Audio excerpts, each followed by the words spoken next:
Hello दोस्तों, welcome to my channel रेखा की diary में आपका स्वागत है। फ्रेंड्स, आज मैं आपको धनतेरस की कथा सुनाऊंगी। धनतेरस की कथा का पुराणों में इस प्रकार से वर्णन किया गया है, तो चलिए कथा सुनते हैं।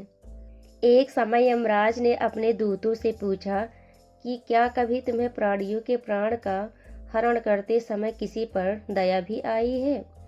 तो वे संकोच में पड़कर बोले, नहीं महाराज, हमें दया भाव से क्या मतलब, हम तो बस आपकी आज्ञा का पालन करने में लगे रहते हैं। यमराज ने उनसे दोबारा पूछा तो उन्होंने संकोच छोड़कर बताया कि एक बार एक ऐसी घटना घटी थी जिससे हमारा हृदय कांप उठा था। हेम नामक राजा की पत्नी ने जब एक पुत्र को जन्म दिया तो ज्योतिषियों ने नक्षत्र गणना करके बताया कि यह बालक जब भी विवाह करेगा उसके 4 दिन बाद ही मर जाएगा। यह जानकर उस राजा ने बालक को स्त्रियों की छाया तक से बचाने के लिए यमुना तट की एक गुफा में ब्रह्मचारी के रूप में रखकर बड़ा किया। संयोग से एक दिन जब महाराजा हंस की युवा बेटी यमुना तट पर घूम रही थी तो उस ब्रह्मचारी युवक ने मोहित होकर उससे गंधर्व विवाह कर लिया।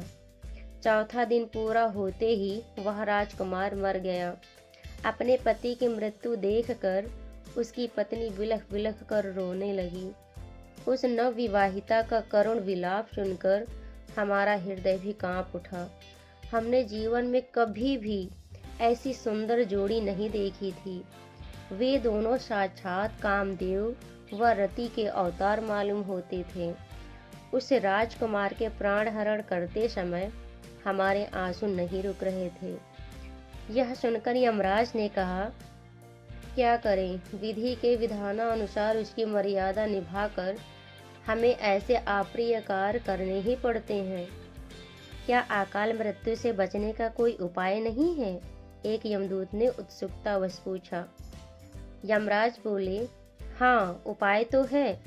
अकाल मृत्यु से छुटकारा पाने के लिए व्यक्ति को धनतेरस के दिन पूजन और दीपदान विधि पूर्वक करना चाहिए।